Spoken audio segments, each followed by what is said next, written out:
Good morning. Exciting week for us, I think.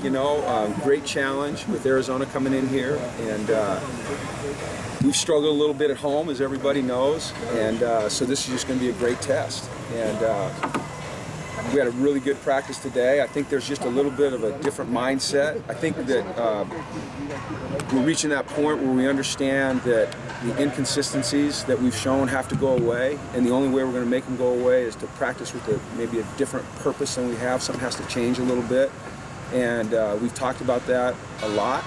I think they're getting to the point where the repetition of what we do is starting to have a positive effect. So, but Saturday is going to be a game where we can't shoot ourselves in the foot.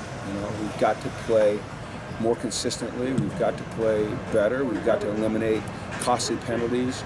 We've got to tackle better. We've got to continue to do the things offensively that we've done the last 2 weeks, which we've been good, better protecting the passer. We've been good running the football. I think we were, over 300 the other day and close to over 200 the week before. But it should be it should be an awesome game to be at. And they're an exciting team to watch play. And they sling it all over the place. They run it well.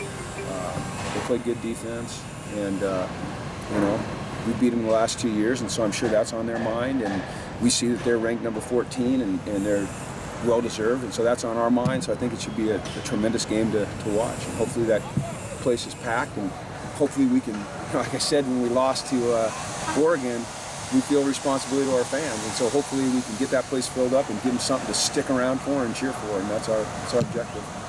Changes like you're talking about, is that more just on the players, or is that on the staff, or what kind of changes do you guys make as coaches, I guess? To me, Ryan, it's not it's a mindset. It's a mindset change. It's not necessarily how we practice, it's a mindset. It's bearing down even more than we typically do. We practice well, we're focused, but it's now finding the next level. We've had repetition, we've been doing the same things, and so less tolerance for errors on the practice field. Trying to be perfect in practice so when you get to the game you can play a little bit more fearless. I think the way you build confidence and you build consistency in the way you meet and you practice. And so it's not necessarily changing structure that we do, it's altering the mindset, and that's what we're always doing that, but it's just, let's go, okay. Enough! I'm sure everybody out there watching this feels the same way. Enough! So, be a great game. They're an excellent team, and we've got our work cut out for us, and it's going to be a lot of fun. So, is the approach one that you might have to take, like a playoff approach, that type of intensity? You're trying to get me to say must win. I don't like that term, because I think that over the course of building your program, you want to, try to treat everything the same. But this game, there's an enhanced sense of urgency. There must be, and there is. And I felt it today. I felt it in meetings. The important thing is that we continue to feel it through the course of the week, and then, we play well on Saturday. It's careful wordplay. I like that. You like that? Yeah. I acknowledge. Yeah. I'm learning. I'm good for sticking my foot in my mouth at least, once a month, but I usually do okay. I don't think we don't appreciate that. Yeah, I know you do. Everybody does. From a defensive standpoint, how do you attack Arizona's offense? They're so versatile. The quarterback and the way they're structured. Every play they really have 3 options, sometimes 4. They got their handoff. He can pull it and run. He can pull it and throw it to a slant. He can pull it and throw it to a wheel. They are the epitome of a team that makes you defend the entire field on every single play. They're balanced 50-50 run pass. They don't give you tendencies. So I think it's about playing great technique.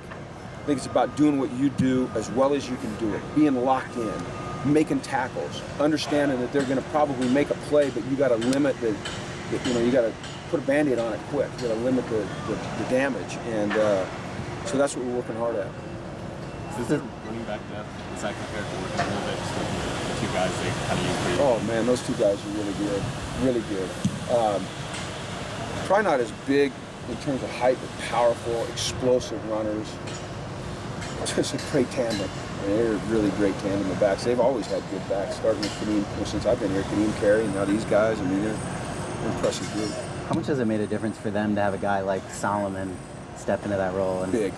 Yeah, because his mobility, his ability to throw the ball on the run, that makes that offense go. You know, the way Rich Rod has always designed his offenses is for a quarterback that can put your defense in conflict, and this guy can do it. You know, if he has a guy in the pocket that really isn't a run threat, his offense isn't as good as it is now, and he's got the pieces. He's done an amazing job of getting the pieces that he needs to operate the way he wants to operate, and they're doing it. I think they're in the top 10 in the country in total offense. So it'll be a great challenge for them. It'll be a great test. How different is their 3-3-5 defense from any other defense that you face this year? It's different in the way they stem around and move. You know, there's only so many coverage concepts you can use, but some of the rush patterns are a little bit different. I don't think necessarily it's the scheme.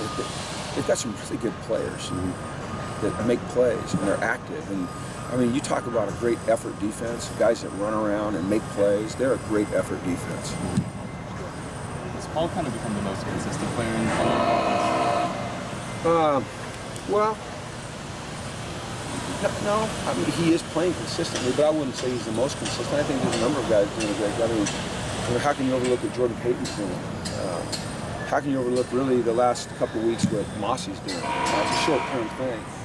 Jake Brendel has been very consistent. You know, Brett has been extremely consistent. He didn't play as well, perform as well Saturday as he has, but over the course of the season, I mean, the guy's completing over 70% of his passes. But Paul has become extremely dependable, I'll tell you that. You know, he's so smooth, I think sometimes we don't give him enough credit for being powerful and explosive, because he does everything with just kind of this real ease of movement. It's fun to watch, man.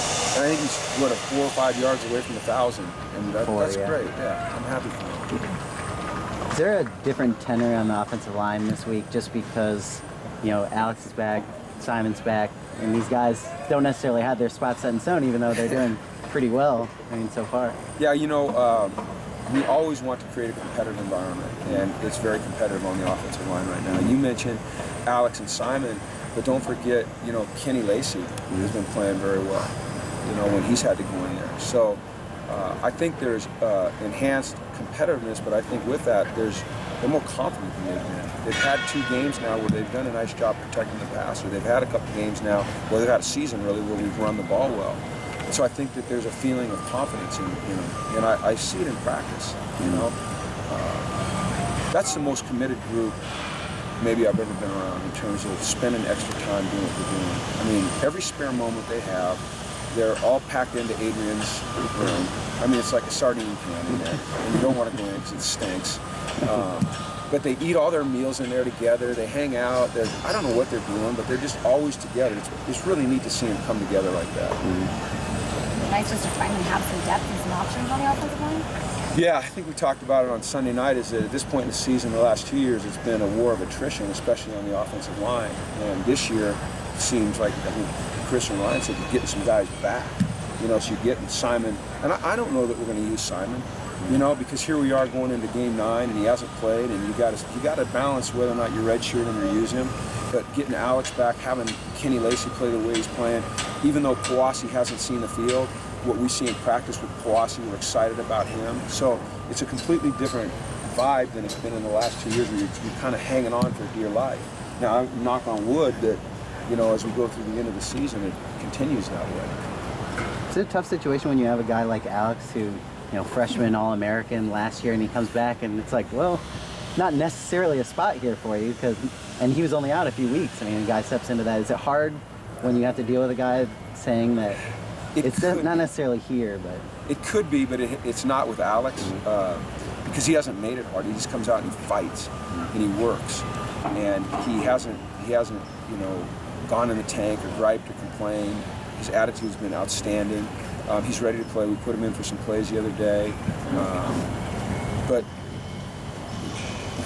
when you're playing well, you know, you don't want to necessarily change it too much just in terms of the personnel. But we know that he's there and he's ready to go. And he gives us flexibility, because Malcolm can bump out to tackle if Alex wants to come in, if we have an issue. You know, we have Kenny. that can play. You know, if we have to move, one of the, so it's helpful. We're in a better spot than we've ever been at that position right now. And like I said, let's stay that way. Does the way Paul Perkins has been playing allow you to feel more comfortable using Miles Jack predominantly on the defensive end? Yeah, I think that's a great observation. We go into every game with a plan to play Miles, or an idea that we're going to play Miles at running back. But when Paul and Jordan and Nate are running the way they are, it alleviates the need to do that. You know, last year we did it out of necessity, and I think anytime you ask a guy to double up and really put a burden on him like that, then you're going to take away from something. And we really don't want to take away from his development as a linebacker. The great thing is he's always ready and willing, and we do stick him in there. And when we put him in there, he's productive. You know, and I think we're all, especially me. I know for sure I'm kicking myself right in the butt for not giving him the ball on 4th and 1. I'm just like, my buddy says to me after the game, he goes, "Give the ball to Miles." And I go, "What are you talking about?" He goes, "Give the ball to Miles." What do you mean? He goes, 4th and 1. Just give the ball to Miles. Yeah, that's just way too easy. I'm not smart enough. So he's fun to have on our team.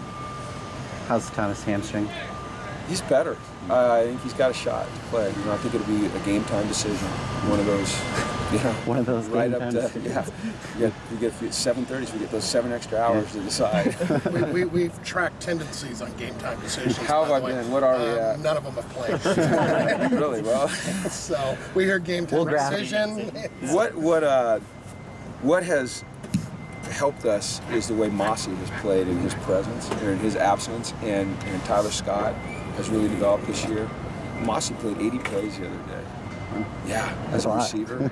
I don't know if you studied Paul Perkins' 92-yard run, but the block that Mossy and Jordan Payton put on those guys was unreal, to work in space like they did, and Mossy just plays that way. So, yeah, we miss Thomas, but having a guy like Mossy who's a true freshman step up the way he has, it's a good deal. Okay? That's cool. All right, have